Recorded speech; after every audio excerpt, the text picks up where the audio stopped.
So you also have a bunch of other projects going on. Yeah. So it's funny. Sensor Watch kind of happened after the open book, but the open book was my first sort of attempt at an electronics project, a product of anything like that. And I think Sensor Watch kind of leapfrogged in front of it because the open book had become very complex, very complicated, and very hard to make. Yeah. And I was like, Sensor Watch, it's simpler. It's the whole, like you said, the whole board is the chip, basically. Like there's not that much stuff on it. So I've learned a lot of valuable lessons after a year of working on the Sensor Watch, and now it's like I'd like to come back to the open book and see what I can do with it to simplify the design, make it easier for folks to build, that sort of thing. Nice. So I have actually, I guess I can show the original. It all started back here, the ebook Feather Wing, which this is an Adafruit Feather compatible gadget. This was like the first way that I designed it, where you actually plug your Feather in, and that would be the kind of controller for the book. And then you'd have all these kind of peripherals attached to it. Eventually I got it to the point where it became kind of an all-in-one gadget, but it was still way too complicated. I threw the kitchen sink at this thing. It had it had a headphone jack for audiobooks. It had a microphone preamp for voice commands. It was too much stuff. So I've kind of dramatically pared down the open book to just the parts. Oh, let me push this up. There's a request for a pink backlight on the Sensor Watch. Well, funny thing, it exists. The special edition boards, the blue ones with the blue circuit board instead of the green, they had a red and blue backlight instead of red and green, and so you can make pink. Nice. If you wanted to, there's I can put the part number in the Discord, but there's a red-blue LED that you can just swap onto the board and turn yours into a special edition watch. Nice. Just requires a little hot plate work, and it would be an easy swap. Yes, you can. I love it. I love it. So yeah. Oh, actually, funny thing, you can also mod it to. This is one that I've been playing with. I modded this one to have a white backlight. Ooh. Oops. Yeah. There's much excitement about the pink. But yeah, open book.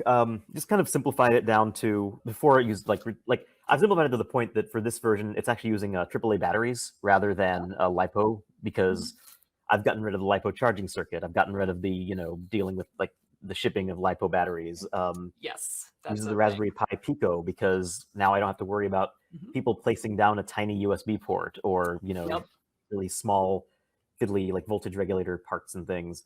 I also designed this castellated e-paper display module where folks will just be able to buy this module as one thing and plop it down onto the board instead of soldering this really fine pitched flex connector. Yep. So this is where the open book is at right now. And let me pull this. This one is actually my everyday carry open book. I've been reading a Werner Vinge novel on it. Nice. But yeah, this is the state of the UI right now. And I've got my Deepness in the Sky right here. So yeah, this is kind of the reading experience on the open book right now. You've got forward page, back a page. The refresh it's under a second. It's akin to turning a page in a book. It's not as fast as a Kindle whatever, but it's also not as expensive as a Kindle whatever. It's a do-it-yourself open hardware design. So this where is the open book. You find what format do the books have to be in order to be read on this, and where do you find books in that format? So the books have to be in plain text. My vision for the open book is .txt UTF-8 is the canonical format for a book. Yes. So I wrote a little Python script that converts EPUBs into text files for use in the open book. And in this case, the publisher of A Deepness in the Sky insisted that it be published without DRM. So I just bought the EPUB, ran it through my script, and now I have a gigantula text file of this space opera that I'm reading. Excellent. Yeah, I need to read some of him.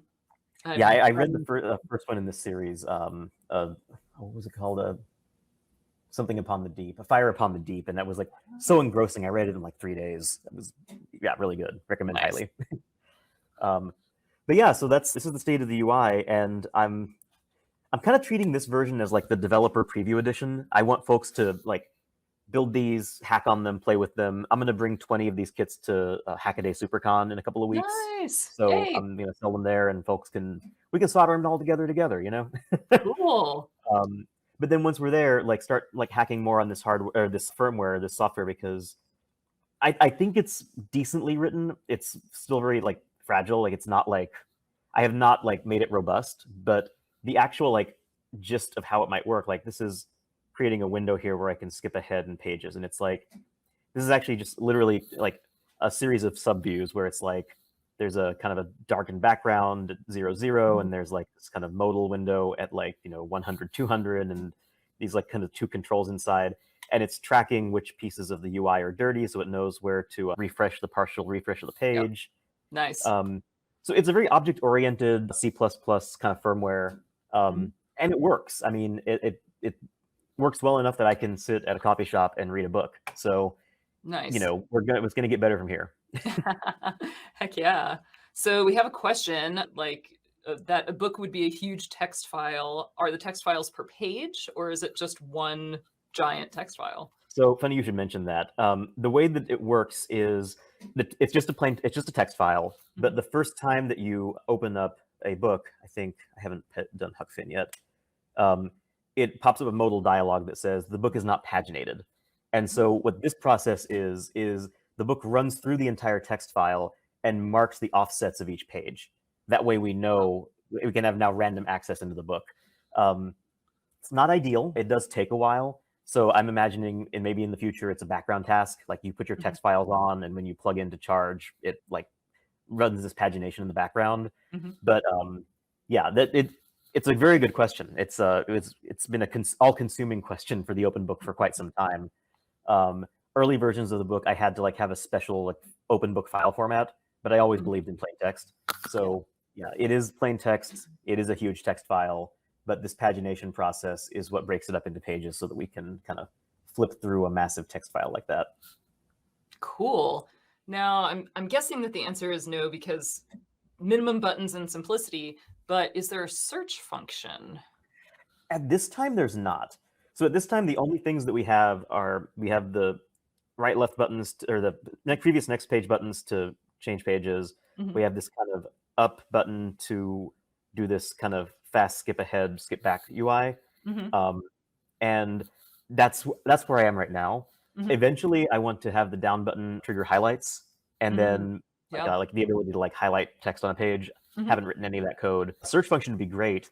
I see no reason why the UI framework I've built couldn't support like a keyboard, like a on-screen keyboard.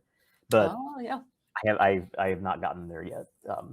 This is one of the reasons, like I was saying with Sensor Watch, like once folks kind of buy into the idea and start to love the idea and like are stoked about it, folks start writing software for it. They see the flaws, they see the possibilities, and once we get more of this hardware in people's hands, I think people are going to like start to be excited about building a search function or building a on-screen keyboard, things like that. I am but one man. Yes. I don't scale quite that broad. So